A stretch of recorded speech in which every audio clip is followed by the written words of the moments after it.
welcome to another video today. I'm gonna take you all through a little coding vlog as I work on my app Foundry. I believe last video I mentioned that the app will be in test flight, which it is right now. So for all my users uh, that are in my little test group, they're currently using it right now and testing it.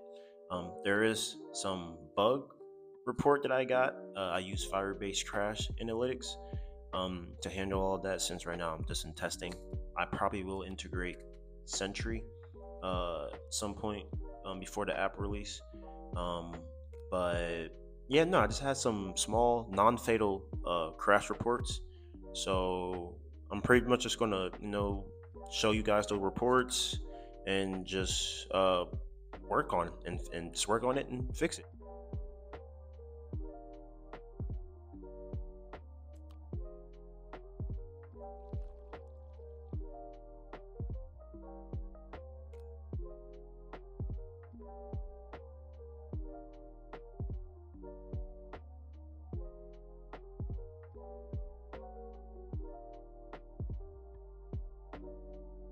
Alright, so I just got done fixing some of my Firebase security rules that I believe was causing some of the issues, like user permission.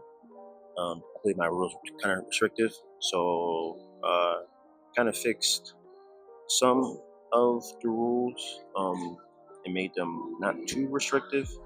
And now I'm currently looking at this new error here for the handle like cloud function that I currently have, which handles the user's ability to like a post, comment, or reply.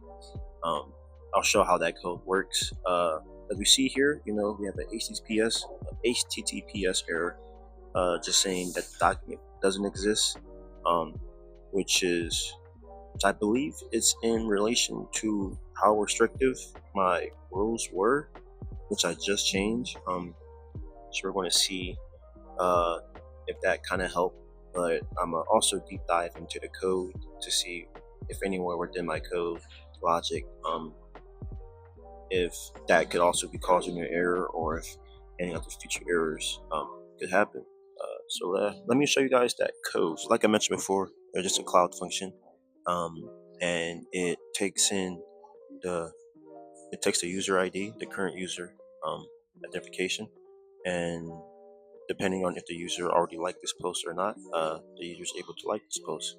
So after the user, so let's say the user never liked the post, their ID is added into an array. So that array contains a bunch of strings, which is the user identification, and we pretty much check to see if the user has already liked it.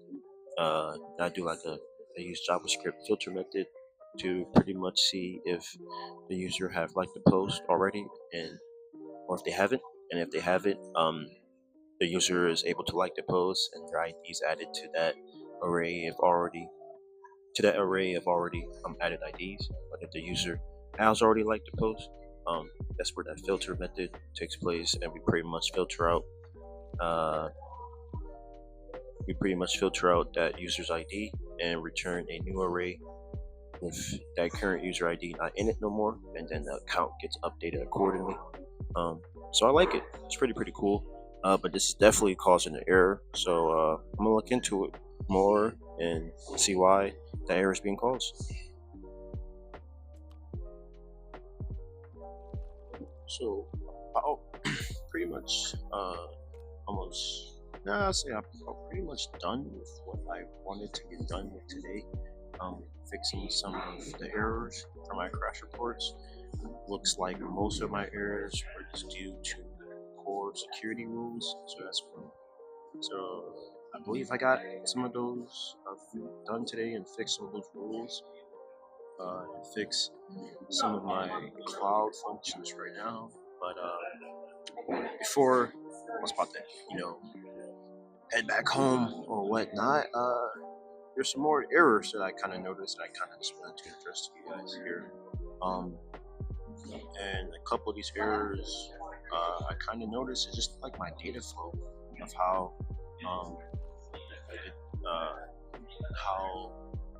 within the app when the user's replying to a post or replying to a comment.